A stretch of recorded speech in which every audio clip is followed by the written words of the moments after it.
first question that comes in my mind is ये REC से लेकर के सर Mtech और फिर टाटा रिसर्च फेलोशिप ये जो बहुत लंबा जर्नी है सर, हाउ ये पॉसिबल कैसे हुआ? Possible is that first thing is that you should have one goal. Okay, what you want to do. Your final goal should be there. Like जब भी आप जाते हो कहीं किसी कंपनी में तो आपसे पूछते हैं कि आपके 5 साल का गोल क्या है. So मुझे लगता है कि आपका एक लाइफ का गोल सेट होना चाहिए कि मुझे इस मुकाम तक पहुंचना है, मुझे इस फील्ड में आगे बढ़ना है, ये आपको पहले से पता होना चाहिए. मैंने अपने बहुत सारे दोस्तों को देखा है कि वो अपना करियर तुरंत स्विच करते हैं. Like firstly, they will change their mind. Okay, they want to be in mechanical engineering, then they will suddenly they will shift into some other field, like in general official work job, like SSC, railway, and all those things. So, whatever you want to do, I'm not telling that those works are bad or you should not go in that field. जो भी आप करना चाहते हो, पहले तो आपको अपने लाइफ में क्या करना है, ये गोल हमेशा सेट करना है. तो मेरा हमेशा से गोल था कि मुझे रिसर्च फील्ड में जाना है. Okay, so from then and there only मैंने गेट के लिए प्रिपेयर किया. 1 साल ड्रॉप किया. मैं फर्स्ट अटेम्प्ट में भी ट्राई किया, मैं सेलेक्ट नहीं हो पाया. सेकेंड अटेम्प्ट में ट्राई किया तो मैंने खुद से सेल्फ स्टडी की. ठीक है, NPTEL के लेक्चर्स को देखा, नोट्स बनाया, टेस्ट सीरीज दिए और फिर गेट मैंने क्वालिफाई किया. और फिर मुझे इंटरेस्ट था स्ट्रक्चर में, structural and design and material science में, जो कि डेवलप हुआ while preparing for GATE. Okay, so मैंने अप्लाई किया सारे कॉलेजेस में, बट चूंकि मेरा गेट रैंक उतना अच्छा नहीं था. Then again I am telling क्यों अच्छा नहीं था वो भी मैं बताऊंगा. मेरा गेट रैंक जो था 7000 से 8000 के बीच था. तो मैंने बहुत सारे कॉलेज में अप्लाई किया, इंटरव्यू के लिए सेलेक्ट हुआ, इंटरव्यू दिया. फाइनली मैं IESDC में सेलेक्ट हुआ, जहाँ मुझे बहुत अच्छा एनवायरनमेंट मिला. टीचर्स काफी फ्रेंडली थे जिन्होंने मुझे मोटिवेट किया.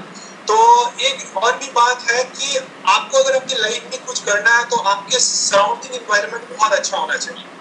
आपको उसी टाइप के लोगों के संपर्क में आना है जैसा आप अपना करियर चाहते हो. ठीक है, तभी आपको एक पुश मिलेगा. तो ये सारी चीजें मुझे सपोर्ट किया और ये विदिन 2 ईयर मैंने बहुत सारा कुछ लर्न किया, बहुत सारे स्किल्स एक्वायर किया जो कि मैंने अपने बीटेक लाइफ में नहीं किया. Because truly speaking I didn't get that much exposure in my BTech because we were the first batch and even the labs were not proper. Okay, so तो मैं यही बोलूँगा कि आप मेहनत ये ध्यान में रख के करें कि आपको आगे करना क्या है. सिर्फ मेहनत नहीं करना है, ये ध्यान में रखना है कि आपको आगे करना क्या है. So इसी को ध्यान में रख के मैंने अपने Mtech में भी प्रिपरेशन किया. चाहे क्योंकि मेरा इंटरेस्ट था मेटलर्जी में, स्ट्रक्चर डिजाइन में, मैकेनिकल मेटलर्जी, फिजिकल मेटलर्जी में, तो मैंने उस सब्जेक्ट्स पे ज़्यादा फोकस किया.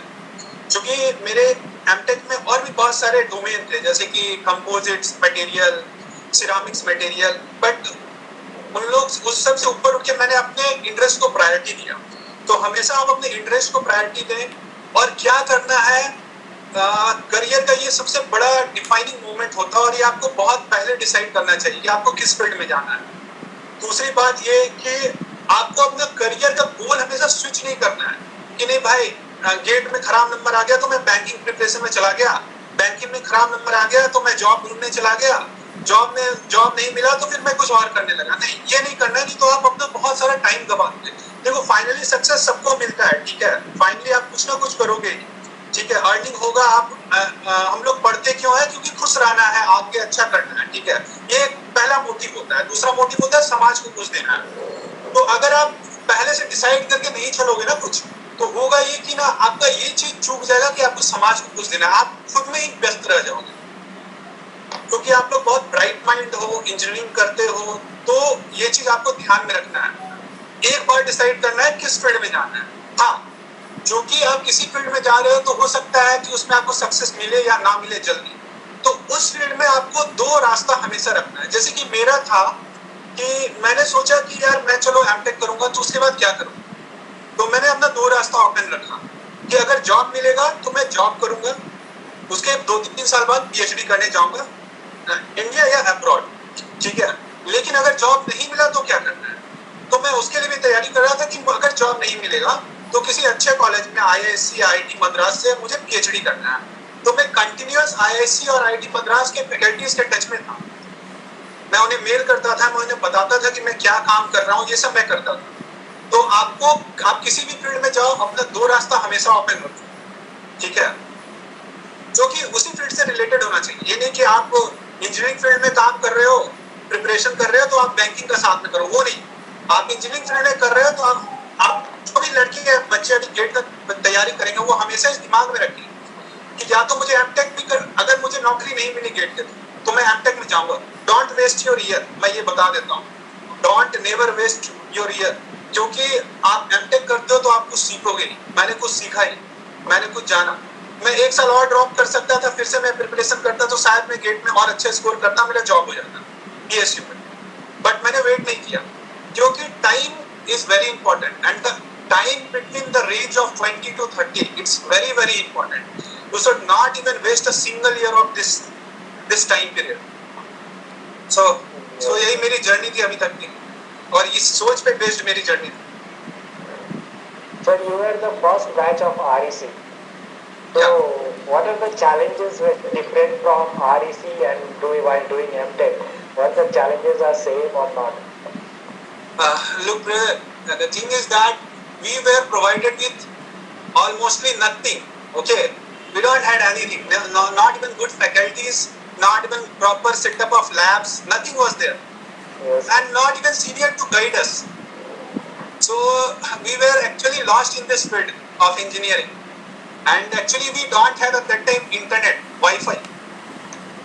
So we were dependent upon the library books or the teachers what they are teaching. Actually, what I was doing that I was not attending the class. I was reading myself. Whatever I used to like, I used to read. Sometimes I was not able to even complete whole syllabus of that BTech examination.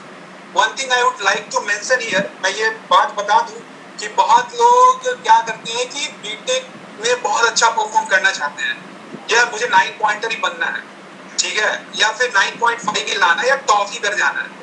ठीक है, अच्छी बात है, ऐसा जुनून होना चाहिए, but आपको हमेशा ये ख्याल रखना चाहिए कि आप सीख कितना रहे हो, आप चीजों को समझ कितना रहे हो, ठीक है।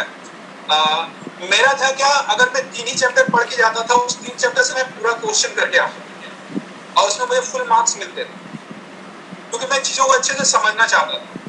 और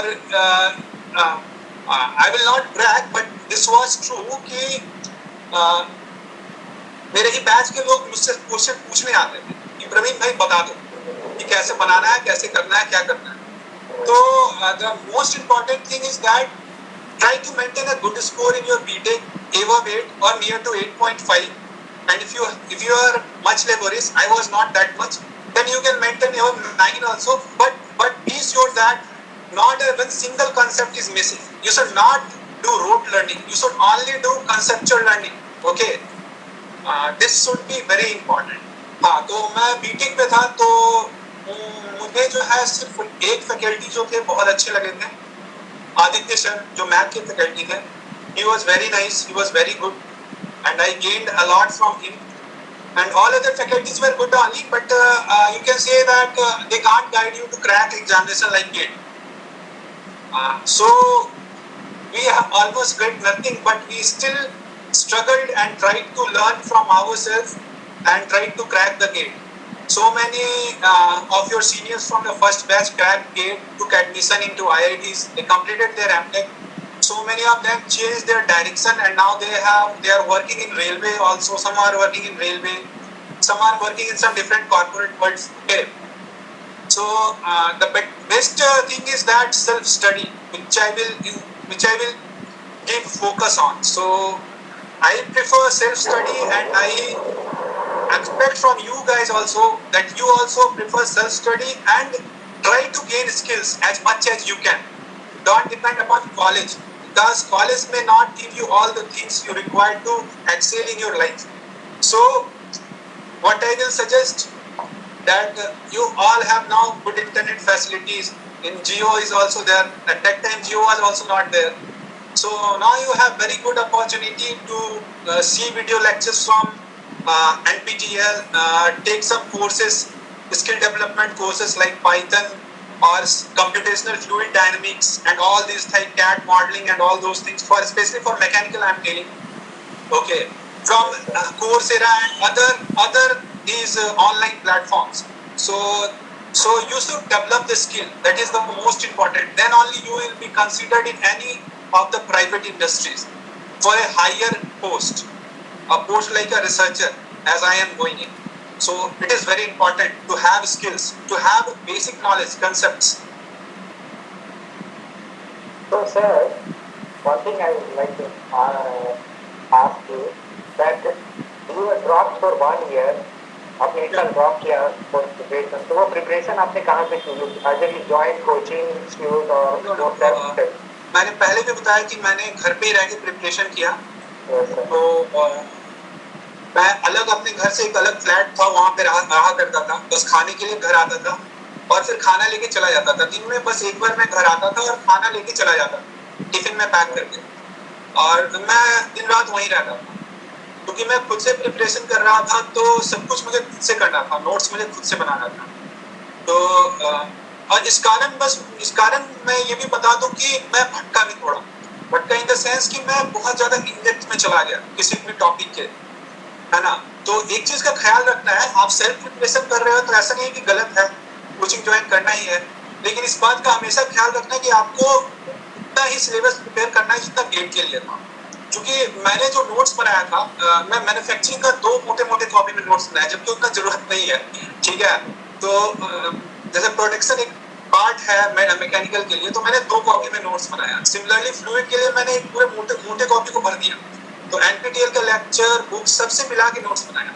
तो इससे मुझे हेल्प भी मिला कि मैंने बहुत कुछ सीखा, लेकिन घाटा ये हुआ, मैं बता देता हूँ, जिसके कारण मैं सीखने का कारण क्या फायदा हुआ कि मैंने मटेरियल साइंस और स्ट्रक्चर जो है डिजाइन हो गया, इतना डिटेल में पढ़ा कि शायद ही लोग बीटेक लेवल में उतना डिटेल में पढ़ते हो, ठीक है। जिसके कारण मेरा मटेरियल साइंस का जब मैं इंटरव्यू दे रहा था तो काफी अच्छा गया। मेरा इंटरव्यू करीब 1.5 घंटे चला था IIST में। मैं यहाँ आया था त्रिवेंद्रपुरम और यहाँ इंटरव्यू मैं दिया था और 1.5 घंटे तक इंटरव्यू चला। तो मैंने मैक्सिमम हर सवाल का जवाब दिया और इनडेप्थ सवालों का भी जवाब दिया, तो उससे ये फायदा होगा। लेकिन अगर आप फोकस कर रहे हो कि आपको गेट क्रैक करना है to get selected in some TSU, तो आपको बहुत ही स्पेसिफिक पढ़ना होगा, ठीक है। पढ़ना तो होगा, सारा टॉपिक पढ़ना होगा, लेकिन बहुत ही स्पेसिफिक पढ़ना होगा।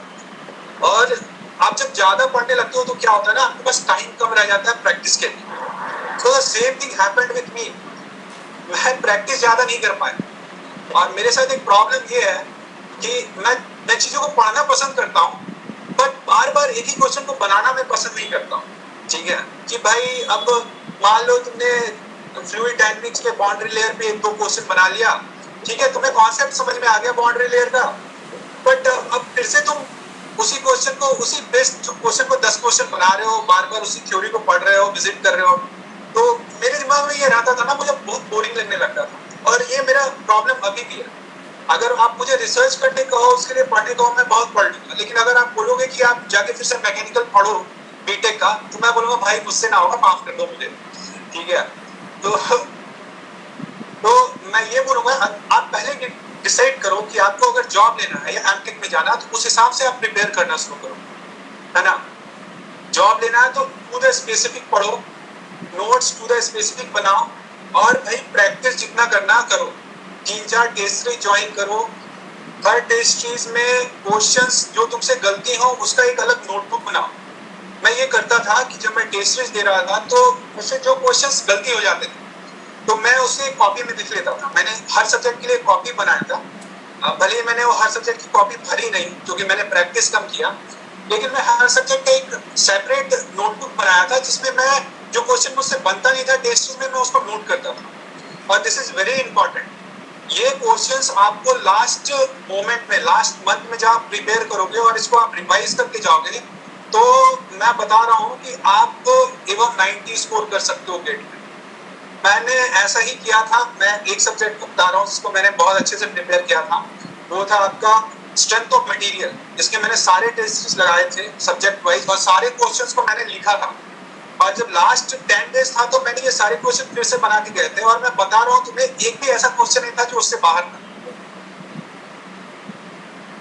इट्स वेरी इंपॉर्टेंट कि जब आप केस सीरीज देते हो तो उसका क्वेश्चन आप नोटबुक में लिखो, जो गलतियां होती है, ठीक है, और उस कॉन्सेप्ट को आप बार बार विजिट करो, देखो उस कॉन्सेप्ट को जाके, उस क्वेश्चन को लास्ट मंथ में, जब आप लास्ट मंथ को आपका गेट का, उस टाइम उस क्वेश्चन को बनाओ, फिर से 2 बार 3 बार बनाओ।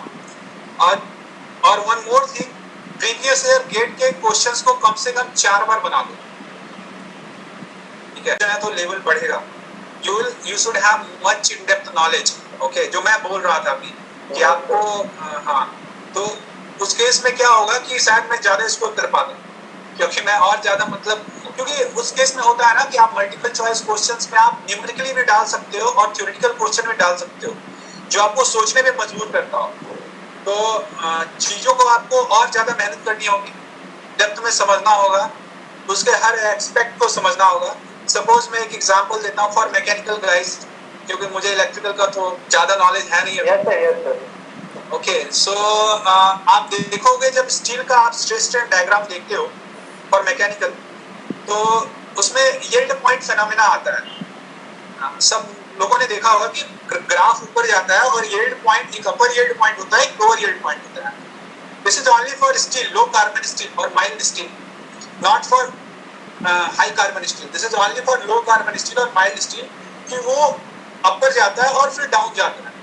2 यील्ड पॉइंट होता है, upper yield point, lower yield point, और उसके बाद लोअर यील्ड पॉइंट के आने के बाद वो थोड़ा ग्राफ जो होता है वो सस्टेन करता है, ठीक है, जिसको यील्ड पॉइंट फेनोमेना बोला जाता है, और देन वो ग्राफ राइज करना शुरू होता है, जिसको हम लोग स्ट्रेन हार्डनिंग करते हैं। तो जनरली बच्चों को मैकेनिकल में आप पढ़ोगे तो सिर्फ ये ग्राफ बता दिया जाता है, ये पॉइंट्स बता दिया जाता है, बट ट्रूली स्पीकिंग जब मैं प्रिपेयर कर रहा था गेट के लिए और जब मैंने इस डायग्राम को देखा, तो मैंने इस चीज को समझने के लिए मैंने अपना 1 सप्ताह लगाया, खोजा इस चीज को कि ऐसा क्यों हो रहा है, ठीक है।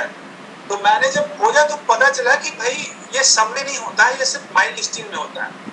माइल्ड स्टील में क्यों होता है कि उसमें कार्बन कंटेंट जो होता है वो कम होता है, high carbon low carbon content होता है।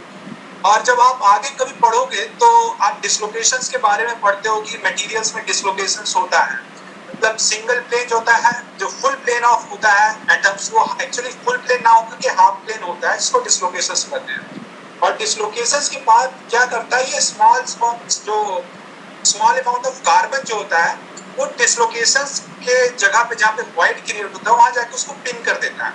पिन करने के कारण क्या होता है, अपर यील्ड पॉइंट आता है, और जब वो ब्रेक होता है, पिनिंग जब ब्रेक होता है तो सडनली जो होता है स्ट्रेस घटता है, और फिर क्या होता है, लोअर यील्ड पॉइंट मिलता है और फिर वो सस्टेन करता है। तो ये मैंने गेट के प्रिपरेशन के टाइम सीखा, मैंने 4 साल बीटेक में कभी नहीं सीखा। तो आपको इस तरह से पढ़ना होगा, ठीक है, आपको चीजों को खोजना होगा, अगर आप सेल्फ स्टडी कर रहे हो, और अगर आप कोचिंग में जाते हो तो शायद ये चीजें आपको बताई जाए, वहाँ थोड़ा डिटेल में बताते हैं। तो अगर जो बच्चे एफर्ट कर सकते हैं तो वो कोचिंग ले सकते हैं, but be sure you are the only one who will crack the GATE. Coaching आपको सिर्फ बताएगा, पढ़ना आपको होगा, ठीक है। और वो बच्चे जो एफर्ट नहीं कर सकते तो घबराने की कोई बात नहीं है, मैं भी एफर्ट नहीं कर पाया था, मैंने खुद से पढ़ा, ठीक है, मैंने खराब रैंक लाया तो मैंने एमटेक किया, फिर बाद में जॉब लिया, ठीक है। तो घबराने का बात नहीं, आप खुद से भी प्रिपेयर कर सकते हो और मुझसे अच्छा रैंक ला सकते हो। बस जो मैंने गलतियां की, मैंने आपको बताया, वो नहीं करना है, तो आप सच में बहुत अच्छा रैंक लाओगे। Okay sir. और सर एमटेक करने के बाद वो जॉब प्लेसमेंट्स का क्या है सर, कॉलेजेस में जहाँ पर आप थे वहाँ पर? फॉर कंप्यूटर साइंस, ओके, मैं ये बता दूं कि आपके पास तो बीटेक के बाद भी बहुत अच्छा अपॉर्चुनिटी है इंडिया में। एमटेक के बाद और अच्छी अपॉर्चुनिटीज है, अगर आप अच्छे कॉलेजेस से IIST, IISc, IIT, किसी भी और IIT से करते हो तो your package will be really very high, above 15 lakh. जैसे कि मेरे कॉलेज में भी मशीन लर्निंग के जो बंदे हैं सारे प्लेस्ड हैं, किसी का 16 लाख 18 लाख ऐसे करके पैकेज गया है। And for mechanical, I am sorry that scope of mechanical in India is very less. Even IIT people are struggling after BTech to get a good job, high paid job, okay, in mechanical engineering or in the core of electrical engineering, in the core field. So if you do MTech, certainly it's going to add up in your career, okay, in your job according to job perspective. It will open another branch for you, research field. You can go into PhD. Okay, you can carry on your career to very high level. You can go abroad also. So अगर आप MTech करते हो तो आपके पास दोनों रास्ता रहता है कि आप जॉब भी कर सकते हो. अगर रिसर्च फील्ड में आप जाते हो तो ऑब्वियस है आपको बीटेक से ज़्यादा सैलरी मिलेगी. ठीक है, मैं कोर ब्रांचेस के लिए बोल रहा हूँ, मैं इलेक्ट्रिकल और मैकेनिकल के. हाँ, ये बात सही है कि एमटेक लेवल पे जॉब पर्सपेक्टिव थोड़ा कम है कंपेयर टू बीटेक, क्योंकि अपने कंट्री में उतना रिसर्च नहीं होता है. ओके, मैं अपने ही ब्रांच के बारे में बताता हूँ जहाँ मैं IISD से कर रहा हूँ. टोटल 6 स्टूडेंट थे, जिसमें कि 2 इसरो के स्पॉन्सर्ड साइंटिस्ट थे, तो वो तो पहले से ही जॉब पे थे. बाकी हम लोग 4 जो बचे, 4 में हम 2 बच्चे प्लेस्ड हुए. बाकी एक लड़की थी, वो IISc बैंगलोर में PhD करने चली गई, और एक लड़का जो है he was not able to get PhD also. The reason was that कि उसे PhD भी क्यों नहीं मिला, क्योंकि वो अपना गोल शिफ्ट कर रहा था. मैं हमेशा बता रहा हूँ कि भाई अपना गोल शिफ्ट कभी मत करना, क्योंकि गोल शिफ्ट करोगे ना तो सक्सेस तो मिलेगा लेकिन लेट से मिलेगा. वो लड़का गेट की तैयारी करने लगा, ठीक है, एमटेक पे फोकस छोड़ दिया, प्रोजेक्ट पे फोकस छोड़ दिया. फिर गेट में उसके अच्छे स्कोर नहीं आए, क्योंकि it's very difficult to manage your project and your GATE study also. ठीक है, तो फिर उसने सोचा वो PhD करेगा. ठीक है, लेकिन चूंकि आपने अपना एमटेक उतना स्ट्रॉन्ग नहीं किया तो आप PhD इंटरव्यू में सेलेक्ट भी नहीं हो पाओगे, क्योंकि that need a very basic skill, very basic concept to be strengthened within you. Okay, तो वो भी नहीं हो पाया. तो वो लड़का अभी फिर से कंफ्यूज्ड है. वो सोच रहा है कि वो जॉब ज्वाइन करेगा, कैंपस प्लेसमेंट तो नहीं, ऑफ कैंपस के through. So he is again shifting his goal from PhD to off-campus placement. तो शायद उसको सक्सेस मिलेगी, क्योंकि he is very talented guy, but उसको लेट होगा, क्योंकि वो अपना गोल शिफ्ट कर रहा है. तो भाई गोल शिफ्ट मत करना, पहले डिसाइड कर लो करना क्या. ठीक है, मेरा पहले से डिसाइडेड है कि मुझे रिसर्च करना, चाहे वो रिसर्च ऑर्गेनाइजेशन में करना है या PhD में करना है. इसलिए मैंने अपना दोनों रास्ता ओपन रखा था. If I will get job, I will go for job. And then after 2-3 years I will go for PhD. If I am not getting job, then I will directly go for PhD. So since I got job, so I will do job for 2-3 years, then I will go for PhD. And इस बात का हमेशा ध्यान रखना, अगर आप MTech करने जा रहे हो तो हो सकता है आपका पेरेंटल प्रेशर हो बहुतों का कि भाई तुम पढ़ाई ही कर रहे हो, अभी तक जॉब ही कर रहे हो, जॉब नहीं कर रहे हो. तो हम लोग का सोसाइटी ऐसा है कि भाई सक्सेसफुल वही है जो कम से कम पोस्ट ऑफिस में भी एक जॉब पा ले सरकारी. ठीक है ना. तो पर ये मेंटलिटी हमारे सोसाइटी और हमारे प्रीवियस जनरेशन का, ये तुम्हारा नहीं होना चाहिए, क्योंकि तुम्हारा करियर है, तुम देखो कि तुमको लाइफ में करना क्या है और तुम कैसे आगे बढ़ो. अगर आपको लगता है कि आप एमटेक करना चाहते हो तो surely you should go for MTech, you should go for higher study, क्योंकि भाई पैसा आप 2 साल बाद भी कमा लो, है ना. लेकिन एक अच्छे कॉलेज में पढ़ने का ना एक बहुत अच्छा बेनिफिट होता है. आपको बहुत अच्छे लोगों से भेंट मुलाकात होती है, आप उनसे बहुत कुछ सीखते हो, और आपको सच में पता चलता है कि वर्ल्ड में चल क्या रहा है. आप बहुत सारे कॉन्फ्रेंस अटेंड करोगे, बहुत सारे साइंटिस्ट से मिलोगे, बहुत बड़े बड़े लेक्चरर्स से मिलोगे. तो आप वैसे एनवायरनमेंट में रहोगे ना तो आपको ही मन करेगा कुछ अच्छा करने का. ठीक है, तो अगर आप एमटेक करना चाहते हो तो very good, you can go for it. और अब किसी को बहुत ज्यादा फाइनेंशियल क्रच है तो आप जॉब के लिए अप्लाई करो. जो बच्चे 3rd ईयर में हैं, मैं उनको बताता हूँ कि आप कुछ ऐसा प्रोजेक्ट सेलेक्ट करो. ठीक है, जनरली हम लोग था जो प्रोजेक्ट खरीद के लाए थे कहीं से, ठीक है, और वो असेंबल करके हम लोगों ने दे दिया. But please don't do that. मैं इंटर्नशिप में गया, मैं कॉन्फ्रेंसेस में गया, बहुत सारे IIT के बीटेक स्टूडेंट से मिला. मैं बता रहा हूँ क्या डिफरेंस होता है कॉलेजेस के IIT के बीटेक्स में और हम लोग के कॉलेज के बीटेक्स में. वो लोग कंप्यूटेशनल फ्लूइड डायनेमिक्स मैकेनिकल का बात कर रहा हूँ, वो लोग के पास सबके पास कम से कम 2-3 स्किल्स थे. कोई मशीन लर्निंग जान रहा है, साथ में CFD भी जान रहा है. ठीक है, पाइथन में भी इंटरेस्ट है. मैकेनिकल के स्टूडेंट का मैं बता रहा हूँ, पाइथन भी करता है, मशीन लर्निंग भी करता है, CFD में मशीन लर्निंग अप्लाई कर रहा है. तो वो लोग ऐसे थे, और वो लोग सिंगली प्रोजेक्ट करते थे, अकेले, ये नहीं कि ग्रुप में प्रोजेक्ट करते हैं. वो लोग अकेले प्रोजेक्ट करते हैं और प्रोजेक्ट को चूज करते हैं और उस चीज को सीखते हैं. इवन तो यहाँ IIST में भी बीटेक के बच्चे, they are all JEE advance qualified. ठीक है, ये लोग बहुत टैलेंटेड होते हैं यहाँ, क्योंकि ये लोग फिर बाद में इसरो में साइंटिस्ट में डायरेक्ट सिलेक्शन होता है. ये लोग पता है कि अभी से बीटेक में ही 2-3 रिसर्च पेपर पब्लिश करते हैं. ठीक है। और इन लोग अपने अपने फील्ड में माहिर होते हैं। लोग एक टॉपिक चूज करते हैं, उस पर जितने भी रिसर्च जर्नल्स पब्लिश होते हैं उसको पढ़ते हैं, फिर अपना रिसर्च करते हैं और फिर उससे उन लोग अच्छा सा स्किल एक्वायर करते हैं। अगर वो इसरो में सेलेक्ट ना भी हो तो उनको कोई भी कंपनी ऑफ कैंपस तुरंत ले लेगी, क्योंकि they have too much knowledge, too much skills. ठीक है। एक बात और, too much knowledge and skills में डिफरेंस है। You may have bookish knowledge, okay, but skill is something different. क्योंकि आप जो इंजीनियरिंग में कोर्सेज पढ़ रहे हो वो आज के 80 साल पहले डिजाइन कर दिया गया है, ठीक है, वही सब पढ़ रहे हो आप। लेकिन जब बाहर दुनिया में आओगे, आप रिसर्च में आओगे, तो आपको पता चलेगा यार पर्सपेक्टिव बिल्कुल डिफरेंट है। आप सिंपल सा फ्लूइड मैकेनिक्स में ले लो, आप नेवियर स्टॉक इक्वेशन पढ़ा होगा आप लोगों ने, शायद पढ़ा होगा, शायद नहीं भी पढ़ा होगा, मैकेनिकल के लिए मैं बोल रहा हूँ। तो simple Navier stock equation 1D के लिए आपने पढ़ा होगा, बहुत सारे एग्जम्पशन मानती है। So that is not being used anywhere, okay.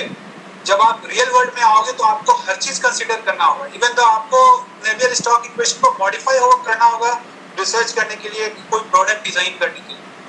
तो इसलिए मैं ये सजेस्ट करूंगा जो भी थर्ड ईयर के लोग हैं कि आप लोग प्रोजेक्ट चूज करो, अकेले अकेले चूज करो। अगर अकेले चूज नहीं भी कर सकते हो तो 2 से ज्यादा मत रहो एक ग्रुप में, ठीक है। एक अच्छा सा प्रोजेक्ट चूज करो, उसको अच्छे से पढ़ो, उस पर रिसर्च पेपर्स को पढ़ो और जो जो रिक्वायर्ड स्किल्स है तुम्हारे प्रोजेक्ट को कंप्लीट करने में उसको एक्वायर करो, है ना। और फिर go for paper publication if you can do such a good work, you can go for paper publication। तो आपके काम को रिकॉग्निशन मिलेगा। तो हाँ, जो बच्चे मैं बोल रहा हूँ उनके लिए जो बोल रहा हूँ, जो तो सभी के लिए, लेकिन जो बच्चे कहीं कंपनी में प्लेस्ड होना चाहते हैं उनके लिए ये चीज बहुत ज्यादा जरूरी है, ठीक है। उनको ये करना ही पड़ेगा। अगर आप किसी कंपनी में प्लेसमेंट चाहे वो किसी भी ब्रांच के हो, चाहे आप CS के हो, इलेक्ट्रिकल के हो, सिविल के हो, you should have to do a good project and during the project you should acquire some skill, 2 or 3 skills or even 1 skill that is currently being used in industry, okay। वो आपको acquire करना ही होगा, तभी आपको एक job अच्छी सी मिलेगी। इस बात को हमेशा ध्यान रखना। जिनके पास फाइनेंशियल क्रंच है, जो 1 साल बैठ के तैयारी नहीं करना चाहते, मैं उनके लिए बोल रहा हूँ, जो जॉब ही लेना चाहते हैं, तो ये आपको करना ही होगा। और कोरोना का टाइम है, आप सोच रहे हो कि मैं कैसे करूंगा, तो भाई आजकल इंटरनेट है, तो आपको जरूरी नहीं है कि आप एक्सपेरिमेंटल प्रोजेक्ट्स ही करो, you can do simulation project, okay. Like my internship work was complete simulation work, it was modelling of welding, okay. Welding का थर्मोफ्लूइड मॉडल था, तो उस मॉडल को मैंने एक ओपन सोर्स CFD सॉफ्टवेयर जिसको ओपन फोम कहते हैं, उसमें मैंने किया था उसका मॉडलिंग, ठीक है। तो उसके लिए मैंने C++ सीखा, उसके लिए मैंने CFD सीखा। तो मैंने 2 स्किल सीख लिए ना, मैंने C++ प्रोग्रामिंग भी सीख लिया, मैंने CFD सीख लिया, मैंने CFD में जो प्रोग्रामिंग होता है वो भी सीख लिया। मैंने 3 चीज सीख ली, ठीक है, जिसके कारण आज मेरा सिलेक्शन हुआ, ठीक है। Apart from that I have experience in experimental metallurgy also, which I acquired in during my project, Mtech project. So project, एक अच्छा प्रोजेक्ट करना बहुत जरूरी है, और आप उस प्रोजेक्ट के टाइम में जितना स्किल्स सीख सकते हो वो आपको सीखना बहुत जरूरी है, जिनको जॉब चाहिए। और इट्स वेरी इंपॉर्टेंट, क्योंकि कोरोना के बाद भाई जॉब को बहुत मारामारी होगा, ठीक है। And for core sector I am telling you it's very hard. So keep your one path open for GATE also, okay. मैं यही सजेस्ट करूंगा जो भी कोर फील्ड में है वो अपना एक रास्ता गेट के लिए भी खोल के रखें। आपको थोड़ा ज्यादा मेहनत करना होगा, आप कर सकते हो, क्योंकि आपको अभी क्लासेस अटेंड नहीं करने, ज्यादा घर में रहना है, सारी सुविधाएं मिल रही है आपको, ठीक है। तो उन सुविधाओं को लेकर सोना नहीं है कि भाई घर में अच्छा खाना मिल रहा है तो पेट भर के खा लिए तीनों टाइम और मस्ती से सो रहे, नो, नहीं। कोरोना आपके लिए बहुत अच्छा अपॉर्चुनिटी लाया है कि आप घर बैठे बहुत चीज सीख सकते हो, आपके पास बहुत ज्यादा टाइम मिलेगा, आप दोस्तों के साथ टाइम बर्बाद नहीं कर रहे हो, ठीक है। आप घर के पेरेंट्स के गाइडेंस में हो, आप ज्यादा इधर उधर उधर भी नहीं सकते हो, जा भी नहीं सकते हो, बाहर भी नहीं जा सकते हो। तो utilise this time if you want to do something good in life, it's very good opportunity, it's not bad opportunity. Corona आपके लिए हानिकारक नहीं है, ये फायदेमंद है, मैं बता रहा हूँ आपको, ठीक है। मैं अभी बैठ के अपने प्रोजेक्ट वर्क जो मैंने किया इसरो में, उसमें मैं अभी 2 रिसर्च पेपर पब्लिश करने जा रहा हूँ जो मैं अभी लिख रहा हूँ, ठीक है, और उसके लिए मैं और भी बहुत चीज सीख रहा हूँ और कर रहा हूँ, ठीक है। तो आपको भी यही करना है। इट्स वेरी गुड अपॉर्चुनिटी, ये खराब अपॉर्चुनिटी नहीं है, बहुत अच्छा अपॉर्चुनिटी है। आप एक्सपेरिमेंटल वर्क नहीं भी कर सकते हो, you choose simulation work. Mechanical के बच्चों को मैं बोलूंगा आप एनसिस सीखो, एनसिस पे कोई मॉडलिंग वर्क करो। बहुत बच्चे कैड मॉडलिंग पे अपना प्रोजेक्ट कर सकते हैं, लेकिन कुछ स्किल्स एक्वायर करो। एंड वन थिंग मोर मैं बोलूंगा भाई, सभी को एटलीस्ट 1 प्रोग्रामिंग लैंग्वेज आप लोग जरूर सीखो।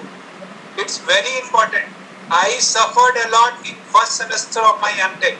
आते के साथ हम लोगों को असाइनमेंट मिलने लगा मैटलैब का, ठीक है, आते के साथ। और मैटलैब का असाइनमेंट ये नहीं कि सिर्फ मैटलैब में आपको जनरल कोडिंग करना है, ठीक है। मैटलैब का असाइनमेंट मिलने लगा मैथमेटिकल मॉडलिंग में, जिसमें कि मुझे बहुत सारे जो न्यूमेरिकल मेथड्स होते हैं, ठीक है, उनका यूज करते हुए क्या कहते हैं फ्लो को मॉडल करना था, फ्लूइड फ्लो को मॉडल करना था, ठीक है, एनर्जी फ्लो को मॉडल करना था इन मैटलैब।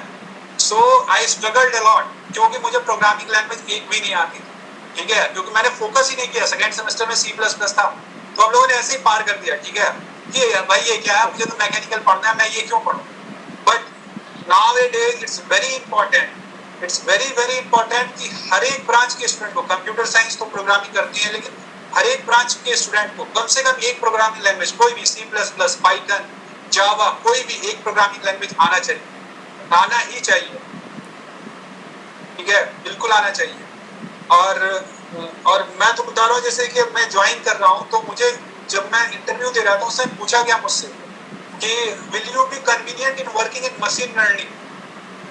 मुझे मशीन लर्निंग भी अब करना होगा, सीखना होगा वो चीज को, उस चीज को, क्योंकि मटेरियल साइंस ऐसा फील्ड है जिसमें बहुत ज्यादा डेटा आता है, experimental data. So you have to analyse the data. So how you can analyse the data, how you can take out good data from a bunch of data or bulk data. So these things you can only do by data processing, and for that you need to know machine learning, and if you want to optimize those data you should know neural networks and those things. Okay, so अभी मैं ये करने जा रहा हूँ, but I won't force you to do these things. अगर किसी को इंटरेस्ट हो मशीन लर्निंग या मैकेनिकल वालों को, तो वो भी कर सकते हैं। You can choose project on machine learning, no problem. Okay, just I want you all to acquire some skill. For third year I am telling you, acquire some skill in this year that will open up a big world for you, for your placement. Okay, and for 4th year who have already passed and who are here, okay, for them I will suggest fix your area of interest. Don't switch between your goals. एक गोल fix करो, चाहे banking करना है या फिर आपको अपने course जो आप किए हो बीटेक उसी में रहना है, इंजीनियरिंग का कोई जॉब करना है, तो आप अपने गोल को फिक्स करो। और गोल को फिक्स ऐसा करो कि बाद में आपको स्विच करने का जरूरत ना पड़े। एक बार फिक्स तो फिक्स, मुझे बैंकिंग करना है तो बैंकिंग ही करना है, ठीक है। हाँ, चूंकि आप बैंकिंग कर रहे हो तो आप उसमें 2 रास्ता रख सकते हो कि भाई मैं बैंकिंग का भी तैयारी करूंगा, साथ में SSC का भी तैयारी करूंगा, क्योंकि दोनों लगभग सेम है ना। या फिर मैं और ज्यादा बड़ा गोल लेके चलूंगा, मैं कैट का प्रिपरेशन करूंगा, ठीक है। तो आप श्योरली जब आप कैट का प्रिपरेशन करोगे, ठीक है, तो आपके लिए बैंकिंग निकालना कोई हार्ड काम या टफ जॉब नहीं रह जाए, ठीक है। तो इस तरह से आप किसी भी फील्ड को फिक्स करो, आप उसमें 2 रास्ता हमेशा रखो, ठीक है, 2 रास्ते रखो, लेकिन एक रास्ता पे ज्यादा फोकस करो। अगर आपको बैंकिंग जॉब चाहिए तो फोकस ऑन बैंकिंग, अगर आपको गेट करना है focus on GATE, don't go for banking and all. मैं ये भी बता देता हूँ, फर्स्ट 4 महीने जब मैं घर पे बैठ के कर रहा था, मेरे घर वालों ने मुझसे जबरदस्ती बैंक का फॉर्म भरवाया कि तुम भरो, वैकेंसी निकला है तो भरो। घर वाले ये करेंगे तुम्हारे साथ, ठीक है। मेरे साथ भी हुआ, मैंने भी किया, बट मैंने कभी बैंकिंग के लिए प्रिपरेशन नहीं किया। घर वालों ने पैसा दिया, मैं जाके एग्जाम दे दिया, और एग्जाम देके फिर आ गया मैं गेट की तैयारी कर, ठीक है। So you will have to be bit diplomatic also, okay ना, कि फैमिली के साथ थोड़ा डिप्लोमेटिक भी रहना है, कि उन्हें खुश करते भी चलना है और अपना भी काम निकालना है। तो थोड़ा घर में नेतागिरी भी करना पड़ेगा, ठीक है, ताकि लोग ज्यादा दुखी ना हो। लोग फैमिली है तो वो बोलेंगे ही, ठीक है, और वो बोलेंगे तुम्हारे लिए ही बोलेंगे, क्योंकि वो चाहते हैं कि तुम जल्दी कुछ अच्छा कर, तो इससे उदास नहीं होना, फ्रस्ट्रेट नहीं होना। और फिर मैं बोल रहा हूँ कि कोरोना आपके लिए एक बहुत अच्छा अपॉर्चुनिटी लेके आया. You should not take it like अरे यार कोरोना आ गया, अब तो मेरा जॉब नहीं होगा, अब तो मेरा प्लेसमेंट नहीं होगा. अरे नहीं भाई, तुम घर में बैठे हो, तुम ज्यादा सीख सकते हो, ज्यादा पढ़ सकते हो. ठीक है ना, तो सीखो ना, पढ़ो ना, बाद में तो सब कुछ नॉर्मल हो भाई. ऐसा थोड़ी है कोरोना अब तुम्हारे लाइफ टाइम रहेगा, नहीं, ऐसा नहीं है. ठीक है, तो सब कुछ नॉर्मलाइज हो जाएगा with in 1 and 2 year.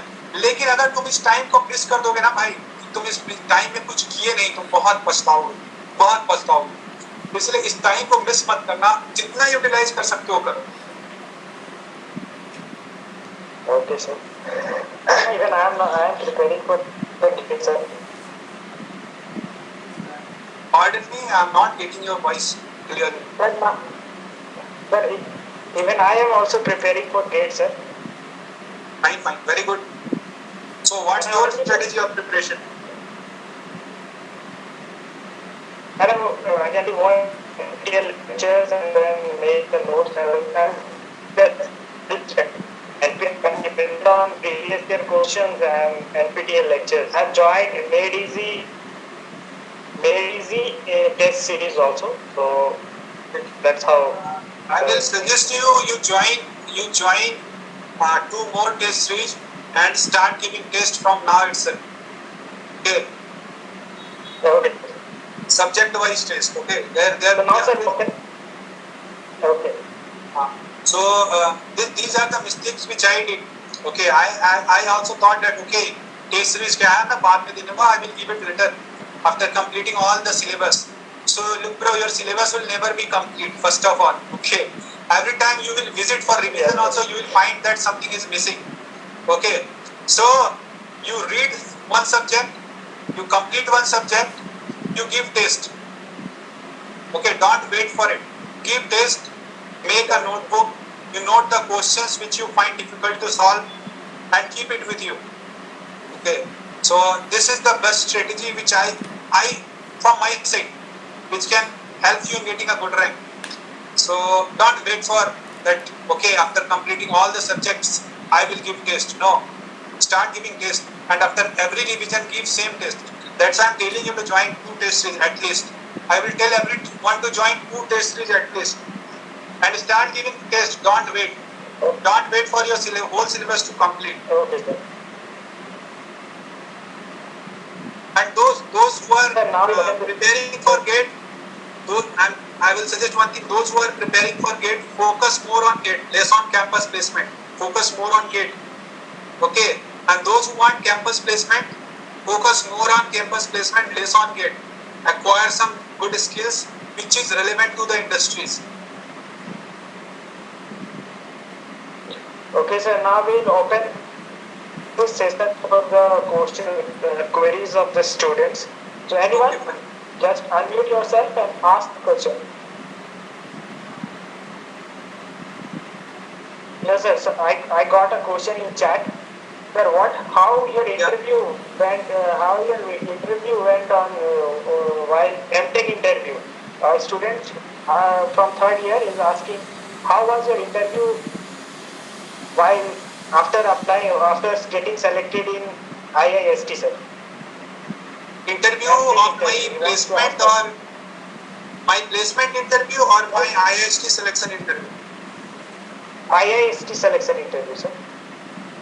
Okay, so the interview was like they started from basics question only.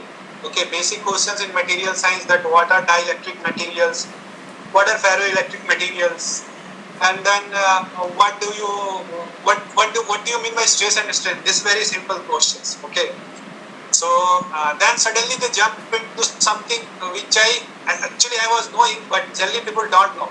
What is Saint-Bernard principle? Okay, so like this it was going, and then they came to my college project. They asked me about what was your college project. I said that my college project was electromagnetic braking system. So again they asked me which material you have used for your disc in the brake. So actually it was aluminium or something else. I was actually not remembering at that time also. So because look, the problem was that I took it from somewhere now, and I just assembled it and gave it to the department. Okay, So that's why I'm telling that whatever you are doing, you should be best in that. Okay, because question can be from anywhere. Then they go into the depth of material science, and slowly this interview went.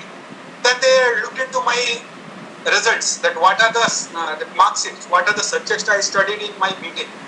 They also asked questions from IC engine, and then from strength of materials, then also from one question also from machine design. So question can be from any field, but since I had gone for material science, so the most of the question was from material science only. They have also asked me about other materials like ceramics, composites, what is difference between ceramics and metals, like these types of questions, why that difference is there. And similar questions were like why the ceramics are more having more strength than metals, why they are not ductile but brittle, because metals are ductile but ceramics are not ductile, they are brittle. However, their failure strength are very high for ceramics. So these types of questions they have asked. And for that, answering this type of question, you should know the basics of bonding and everything. So what they actually try to test that is that how much basics I know. Okay.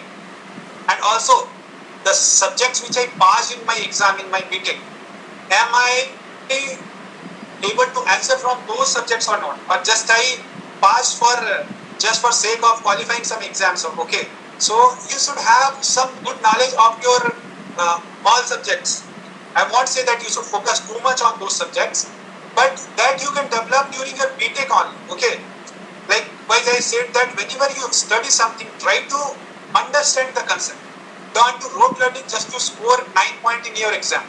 So if you will do that, you will able to answer. You will able to utter some words regarding those questions. So they just want to listen some words. If they ask the question from subject apart from you have applied in the college for material science, I had applied. So they just want to listen that you have something in your mind about those questions, about those subjects which you have studied in the past. Okay, this so that you have actually gone through those subjects. Maybe you may have not revised it, so it's not completely within your mind, but it is there. So that thing they want to check. Okay, and one more thing I will say that be confident during your interview. If you don't know anything, directly say, sir, I don't know right now. I have gone through that, I don't know right now. Like that. Don't try to give wrong answers. Okay, because if you leave one wrong answer, they will ask question on that only. And then what will happen? You will give so many wrong answers, because then your interview will go in that direction also only. So don't ever try to give wrong answers, especially on the questions which demand explanation. Okay, formulas, if you are giving wrong answer for the formula, that's okay, they won't go for in detail. But if some question is there that demand lot of explanation, and if you are uttering something which is away from that question, so that is really going to kill you. Okay, so never ever try to give wrong answer for a question which demand lot of explanation. Okay, fine, that's only. And try to put to the point answer in interview. Okay, any more questions, students who are here, please ask. ऐसा मौका फिर नहीं मिलेगा, फिर बहुत मुश्किल से sir आए, उनके पास टाइम नहीं रहता है. Please ask.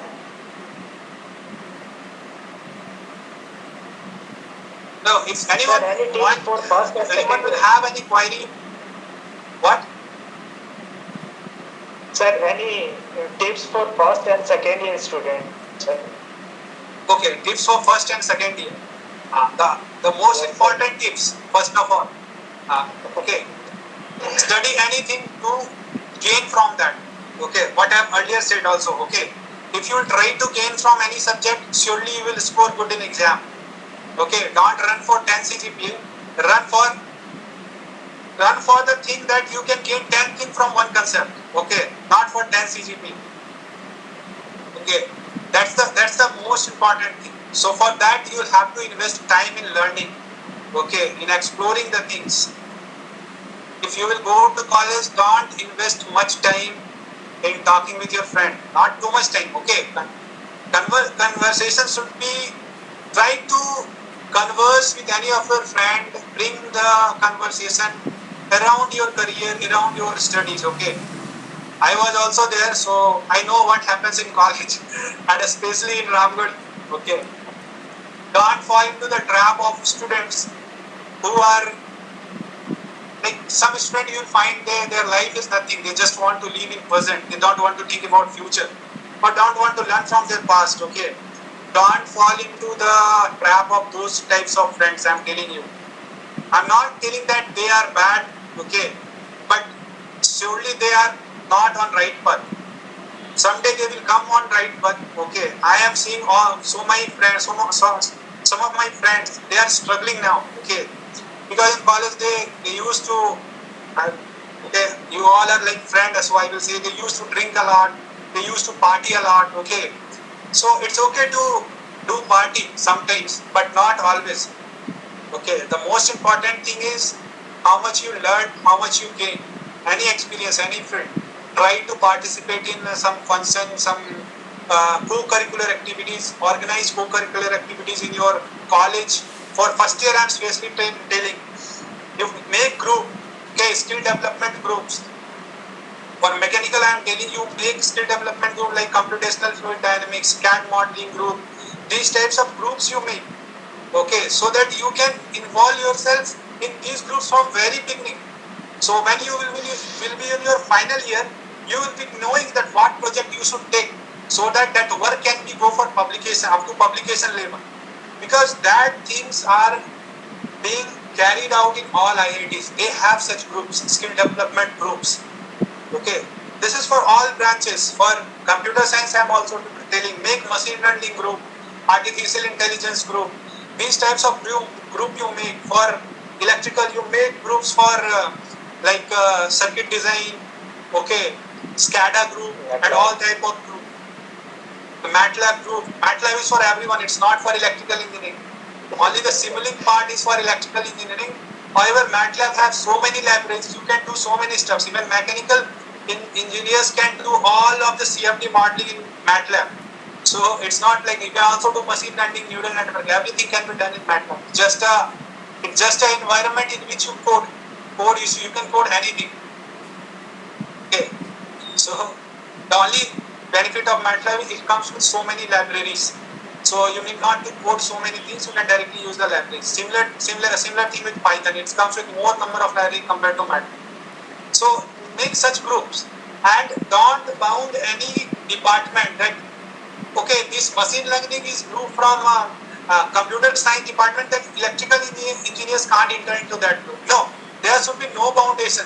Anyone can choose any group. Even if a computer science guy want to learn CAD modeling, okay, then let him in that group, okay, because finally they will be only who will be developing software for CAD modeling. So they should know the CAD, they should know the computational fluid dynamics, then only they can develop some software for computational fluid dynamics. So no group should be banned for anyone. It should be completely open for each and every student. So I will ask first and second year student to make such groups, develop your skills, invest your time in this thing instead of watching lot of movies and doing unnecessary parties in your hostel, getting drunk and vomiting everywhere, puking everywhere on the floor, breaking your bathroom steps and all those things. So these things are okay. You can do something for enjoyment, okay, but be focused, because finally these things only will bring happiness to you, okay? Because if you will learn too much, you will grow too much, you will get a good job. Apart from that, you can enjoy also. I am not telling that you should not enjoy. You should enjoy also, but you should learn also and grow also. Thank you so much, sir, now for enlightening us. It's time to wrap this session. One last question is there. So the resources from any study for the preparation of GATE. So resources you have done your GATE preparation. Yes, sir, I will definitely use this in our mind. और sir एक इस बार से जो नया एक trend आया है कि मल्टीपल सेलेक्ट क्वेश्चन आए हैं इस बार एमटेक में गेट के एग्जाम में, तो आपके अनुसार वो क्या मतलब लेवल ऑफ गेट जो है एग्जाम का वो बढ़ेगा या